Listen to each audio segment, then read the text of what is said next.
Hi guys, welcome to Olivia's Catastrophe. I'm Olivia and today I'm here to give you my August book wrap up. I read 12 books, I'm really happy about that, so let's get right on to the books. The first book that I read in the month was read on the long journey from England to the Netherlands, 6 hours, and I just sat there and read The Upside of Unrecruited by Becky Albertalli. This book is about Molly. She is a teenage girl who has a twin sister called Cassie, and she's never had a boyfriend, although she's had many crushes. However, when her sister Cassie gets a new girlfriend, she starts wondering what does it take to get a boyfriend, and she's going to do something about it. This was a contemporary read and I really enjoyed it, which surprised me because I haven't been enjoying contemporary reads lately.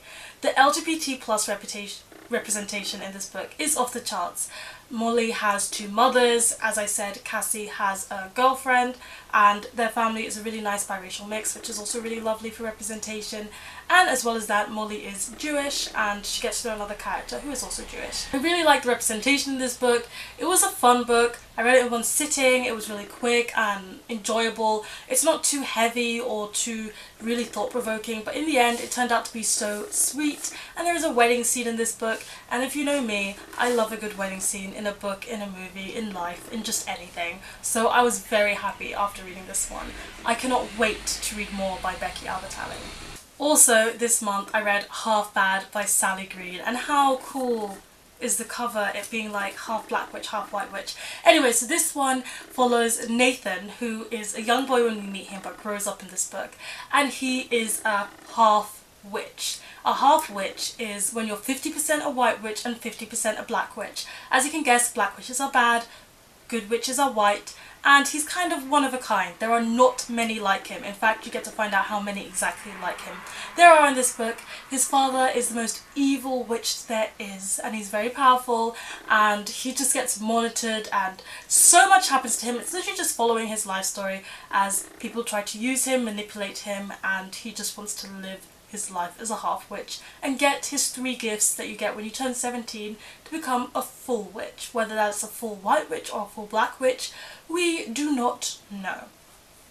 This book is 5-star rating from me, and I find it hard to give books 5 stars, but I loved it. So you're gonna have to get through the beginning chapters, which are very short and not many. There's like 25 pages, I guess, where it's told in second person, and that bothered me because I felt like it was unnecessary, and I do not like reading in second person. However, once you get over that, the wonderfulness begins and you are in for a wild ride. I loved Nathan so much. I just wanted to take him into my arms and cuddle him and protect him from the rest of the world that keep trying to do bad things to him, because there's just so much that happens and he was just my child. I wanted to protect him. Aaron as well, he was great. Anyway, so this book was just so fun. It's very character driven. I would say the plot is very slow and steady, and then a lot happens at the end. And it was so good. I should try and make a review for this one, but I loved it so much. I need to like get coherent thoughts and not fangirly ones. Can you tell I've been reading books in one sitting lately this month? So I also read Legend by Mary Lou in one sitting. I went babysitting one night, and once the kids were asleep I just read until the parents came back home, and I managed to finish this one that night. And this is a, dystopian from the era of like Shatter Me and those kind of Hunger Games when that was popular. It follows June and Day. So Day is a legend. He literally does impossible tasks like rob a bank and so on in seconds or in minutes, and nobody understands how he does it. But what he doesn't do is harm anyone in the process. However, one day June's brother ends up being dead, and it's clearly got Day's name written all over it, and June just cannot comprehend or understand why Day would kill someone in his, missions or his targets. So June is on a revenge plot to get revenge for her brother's death and kill Day, and Day needs something that June somehow has. I really enjoyed this book. I did not expect to enjoy it as much as I thought I would. I just went into it thinking, let's find out a bit about Mary Lou's books, let's see if I'll enjoy it. It's going to have some very typical young adult dystopian features, which it did, but at the same time, the enemies to lovers or enemies to friends trope going on worked really well. I love a good game of cat and mouse, which made this one so fun, and it was just such an enjoyable read. Not the best read in the world, it certainly had its flaws, and it certainly fell into some stereotypes, but I enjoyed it, and enjoyment is really all you can ask for a book. Okay, we're going to switch to talking about 3 ebooks that I read for review, and the first one is A Blade So Black by M.L. McKinney, I believe, and this is Alice in Wonderland retelling with a black main character, and I'm going to be reviewing this one in my blog in September, so link down below for the blog, and it's not out yet but you'll definitely see it around. I thought this book was just okay. Me and Alice in Wonderland, I read the original story and we don't get along, and me and Alice in Wonderland retellings generally don't get along, but the black representation was just too good of a chance for me to mess it up, so I had to read it, and I did enjoy it. I did think this had a coherent storyline that you could actually follow, which is something that Alice in Wonderland retellings struggle to have, so I really appreciate how the storyline was easily followable. That doesn't make sense. Easy to follow. I liked the characters, I liked the plot. It didn't have that wow factor that I was looking for, but it was a very good retelling. Then I read The Last Namsara by Kristen Cicerelli. Oh, I won't know how to pronounce that. You know, the cover's there, her name's on there. So yes, I read The Last Namsara for review. I thought this one was very slow paced. So let me tell you what it's about. It's about this dragon hunter who goes around and kills dragons, and there's a war kind of brimming. She's going to be forced to marry someone she doesn't want to marry, and somehow these tales about dragons and how evil they are, they might not all be true. There might be some misguidance in there somewhere, and as she uncovers this, she gets to learn more about The Last Namsara. It was a decent book. It was just so slow, and while it was slow, it was also so long. Like, in the beginning, I actually gave this book a second chance. I read 20% of it before, put it down, didn't read it for like a year, and now I've finished reading it. And I thought that Asha's character is really unlikable. I didn't really like Asha herself, the main character, but I did like some of the other characters, but I didn't love them, and I did like the storyline, and I did like what we were seeing, and I did like the themes of feminism and political power games and all of that coming in there, but it was just so slow that sometimes it was a bit agonizing to try and get through it. It was okay, that's all I can say. It was an okay read. Then I also read An Enchantment of Ravens by Margaret Rogerson for review, and I rated this one 5 stars. So it's about this artist who has a craft, and which is like a talent, a creative talent, and her craft is painting other people. So she paints fae, and they give her spells and money and so on for her paintings, and that's all fine and dandy. But then the prince of the fae, Prince of the Autumn Court, comes to her for a painting, and she paints sorrow on his face, and he reveals that to his court, and it's kind of dangerous because human emotions on a fae is not supposed to happen, so they see this as a weakness, so he comes and kidnaps her to take her to the court and prove that sorrow is like something she made up and didn't actually mean to paint on his face. The plot just sounds a bit like daft and weird, but this whole book is a bit daft and weird. Like, the plot, it's easy to follow, but it's just so weird and random that I just loved it, and it's so funny. When I was reading this book, not only the jokes but the writing style and Rook's cluelessness with humanity just made me laugh so much, because the Fae are so different from the humans, and I loved reading about the Fae. I loved reading about how they were so unique and weird and quirky. I loved the main character's relationship with Rook. I just loved Rook, the prince, the main character, so much, and I loved what it said about craft and creativity and emotions of being human.